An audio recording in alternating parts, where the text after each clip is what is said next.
दोस्तों, जय हिंद, वंदे मातरम, जय जवान, जय किसान, जय विज्ञान। तो कैसे हैं आप सब? उम्मीद है अच्छे होंगे, आपका परिवार भी अच्छा होगा। सबसे पहले आपको मकर संक्रांति यानी खिचड़ी की आपको ढेर सारी शुभकामनाएं, बहुत बहुत बधाई हो। तो हाजिर हूँ यहाँ पर एक नई वीडियो के साथ, क्योंकि बहुत बहुत बच्चों का डिमांड आ रहा था। बहुत बच्चे कमेंट कर रहे थे, सर इस प्रकार का वीडियो बनाइए। तो यहाँ पर देखिए, मैंने यहाँ पर लिखा हुआ है अपने हाथों से इसको। तो यहाँ पर क्या है दोस्तों, इसमें प्रोकैरियोटिक एवं यूकैरियोटिक कोशिका में अंतर है। 10 बड़े अंतर हैं इसमें, जो कि प्रोकैरियोटिक को यूकैरियोटिक कोशिका से अलग करते हैं। तो यहाँ पर मैंने लिखा हुआ देखिए, difference between the prokaryotic and eukaryotic cells. तो बाईं ओर मैंने लिखा हुआ है प्रोकैरियोटिक कोशिका और दाईं ओर मैंने लिखा हुआ है यूकैरियोटिक कोशिका। तो प्रोकैरियोटिक कोशिका को अगर हिंदी में कहा जाए तो ये होता है प्राकेंद्रीय कोशिका। यूकैरियोटिक कोशिका को बोलते हैं सुकेंद्रीय कोशिका। जो प्रोकैरियोटिक कोशिका होती है ये सबसे प्राचीन कोशिका है, लेकिन जो यूकैरियोटिक कोशिका है ये नवीनतम कोशिका है, आधुनिक कोशिका है, कह सकते हैं आप इसको अद्यतन कोशिका है। ये इसका अपडेटेड वर्जन है। तो चलिए देखते हैं यहाँ पर 10 बड़े अंतर जो एक दूसरे को अलग करते हैं। तो पहले देखिए यहाँ पर दोस्तों, यहाँ पर पहले देखिए ये लिखा है कि जो प्रोकैरियोटिक कोशिका होती है ये प्रायः एक ही कोशिका की बनी होती है। यानी कि ये प्रायः एक कोशिकीय होते हैं, यानी यूनिसेलुलर होते हैं। यानी कि जो इनका शरीर कह लीजिए, शरीर क्या कह लीजिए, ये एक कोशिका के ही बने होते हैं। लेकिन जो यूकैरियोटिक कोशिका होती है ये एक कोशिकीय व बहुकोशिकीय दोनों होते हैं दोस्तों। जो यूकैरियोटिक कोशिका होती है ये एक कोशिकीय भी होती है और बहुकोशिकीय भी होती है। अब जैसे मान लीजिए एक कोशिका कौन हो गया, जैसे हो गया भाई अमीबा हो गया, पैरामीशियम हो गया, या शैवाल हो गया, कवक हो गया। ये सब क्या है, ये तो एक ही कोशिका की है। लेकिन बहुकोशिका कौन है? जो आसपास जितने भी आप जीव जंतु देख रहे हैं वो क्या है, बड़े बड़े, वो बहुकोशिकीय हैं। हम हो गए, आप हो गए, गाय, भैंस, कुत्ता, बिल्ली, बंदर, भैंस, बकरी, जितना आप देख रहे हैं, आम, पेड़, नीम, केला, ये सब क्या है, ये सब बहुकोशिकीय हैं। चलिए दूसरा देखते हैं। दूसरा इसमें दोस्तों क्या है कि जो प्रोकैरियोटिक कोशिका होती है इनका आकार 0.1 से लेकर 5 म्यूएम यानी कि माइक्रोमीटर तक होता है। यहाँ पर देखिए ये जो यू की तरह लिखा हुआ ये क्या है, म्यू इसको बोलते हैं, म्यूएम। तो इनका आकार कितना होता है, 0.1 से लेकर 5 म्यूएम यानी कि 5 माइक्रोमीटर तक होता है। अब ऐसे जान लीजिए जो माइकोप्लाज्मा होता है दोस्तों वो 0.1 म्यूएम होता है, बहुत ही सूक्ष्म होता है वो दोस्तों। और वहीं जो यूकैरियोटिक कोशिका होती है उनका आकार कितना होता है, उनका आकार लगभग इससे 10 गुना बड़ा होता है। इनका आकार 10 म्यूएम से लेकर 100 म्यूएम तक यानी 100 माइक्रोमीटर तक होता है दोस्तों। जैसे हो गई जंतु कोशिका, वनस्पति कोशिका, कवक हो गई और शैवाल हो गया, ये सब की कोशिका लगभग इतने की अंतर होती है। तीसरा दोस्तों देखते हैं इसमें क्या है, केंद्रक। सबसे बड़ी पहचान क्या होती है प्रोकैरियोटिक और यूकैरियोटिक की। प्रोकैरियोटिक की सबसे बड़ी पहचान क्या है, इसमें केंद्रक अनुपस्थित रहता है। इसमें केंद्रक ही नहीं पाया जाता है दोस्तों।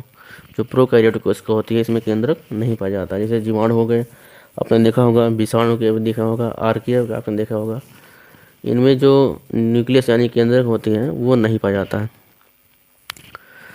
लेकिन वही दूसरी ओर एक जो यूकैरियोटिक कोशिका है दोस्तों, इसमें सुस्पष्ट केंद्रक पाया जाता है।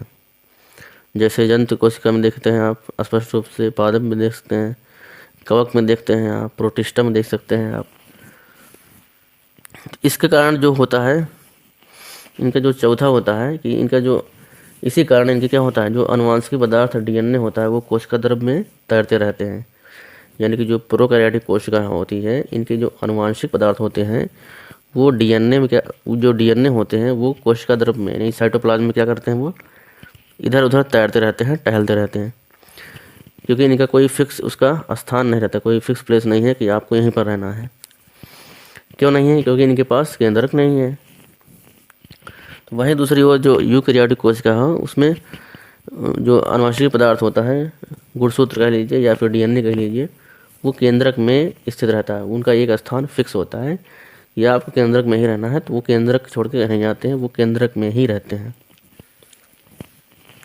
लेकिन जो प्रोकैरियोटिक कोशिका होती है उनमें क्या होता है, डीएनए का कोई फिक्स स्थान नहीं रहता है। 5वां देखते हैं, इनमें दोहरी झिल्ली युक्त कोशिकांग नहीं पाए जाते हैं। जी हाँ दोस्तों, आप देखेंगे उसमें माइटोकॉन्ड्रिया नहीं होगा, गोल्गी बॉडी नहीं होगी, एंडोप्लाज्मिक रेटिकुलम नहीं पाया जाता है, तो उसमें जो दोहरी झिल्ली वाले कोशिकांग होते हैं वो अनुपस्थित रहते हैं। किसमें? प्रोकैरियोटिक कोशिका में। लेकिन यूकैरियोटिक कोशिका में भर भर के रहते हैं। इनमें दोहरी झिल्ली युक्त कोशिकांग जैसे mitochondria, Golgi body, endoplasmic reticulum, बहुत सारे कोशिकांग पाए जाते हैं दोस्तों। अब 6वां देखते हैं, इसमें 6 क्या है कि इनमें जो होता है, इनमें कोशिका भित्ति, जो कोशिका भित्ति होती है, यानी कि इसको सेल वॉल बोलते हैं। जो सेल वॉल होती है एक तो मजबूत होता है और दूसरे पेप्टिडोग्लाइकान का बना होता है। क्यों मजबूत होता है? क्योंकि ये पेप्टिडोग्लाइकान का बना होता है। यानी कि जो प्रोकैरियोटिक कोशिका है उनमें जो कोशिका भित्ति होती है वो पेप्टिडोग्लाइकान के बनी होती है, इसलिए बहुत ही मजबूत होती है, सुदृढ़ होती है। वहीं दूसरी ओर यूकैरियोटिक कोशिका में जो कोशिका भित्ति होती है वो सिर्फ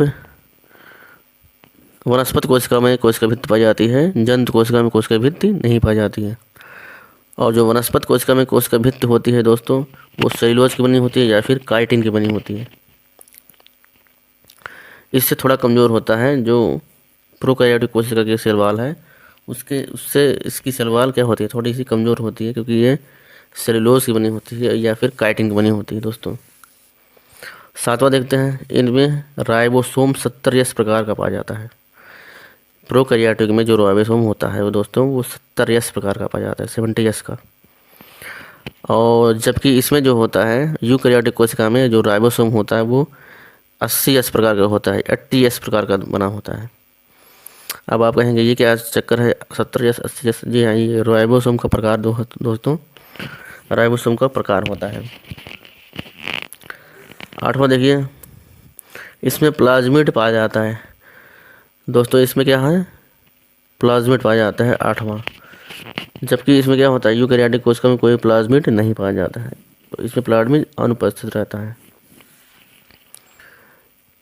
9वां देखिए दोस्तों, 9वां है, इसमें इनमें कोशिकीय विभाजन जो होता है वो तीव्र गति से होता है। यानी कि जो कोशिकीय विभाजन होता है, जो प्रजनन होता है दोस्तों, जो प्रोकैरियोटिक कोशिका है इसमें कोशिकीय विभाजन यानी सेल डिवीजन कैसे होता है, बहुत ही तीव्र गति से होता है। इसे जैसे जीवाणु, जैसे अगर आपके शरीर में प्रवेश कर गया जीवाणु या विषाणु, उसके बाद वो बहुत तेज़ी से गति करने लगते हैं, बहुत तेज़ी से वो उनकी संख्या बढ़ने लगती है। वहीं क्या होता है, वहीं यूकैरियोटिक कोशिका में क्या होता है, इनमें कोशिकीय विभाजन मंद गति से यानी धीमी गति से होता है, जो सेल डिवीजन होता है। 10वां देखिए दोस्तों, इसमें प्रजनन यानी कोशिका विभाजन द्विखंडन विधि यानी बाइनरी फिशन द्वारा होता है। जो इनकी संख्या बढ़ती है वो एक विधि से बढ़ती है। वो कौन सी विधि है? द्विखंडन विधि। आप कह लीजिए इसको, चाहे इसमें प्रजनन कह लीजिए, चाहे इसकी कोशिका विभाजन कह लीजिए। जो कोशिका विभाजन होती है या प्रजनन होता है उनमें प्रोकैरियोटिक कोशिका में, वो द्विखंडन विधि बाइनरी फिशन द्वारा होता है। जबकि यूकैरियोटिक कोशिका में जो कोशिका विभाजन होता है, प्रजनन होता है, वो समसूत्री विभाजन और अर्धसूत्री विभाजन के द्वारा होता है, जिसको अंग्रेजी में बोलते हैं आप माइटोसिस और मियोसिस। इस विधि के द्वारा होता है। तो दोस्तों आपने देखा यहाँ पर 10 बड़े अंतर आपको मैंने बताया हुआ, समझाया हुआ है। अगर आपको वीडियो अच्छा लगा हुआ है तो आप लाइक कीजिए वीडियो को, चैनल को सब्सक्राइब कर लीजिए और शेयर करना ना भूलिएगा। मिलते हैं दोस्तों फिर अगले वीडियो में, तब तक के लिए जय हिंद, वंदे मातरम।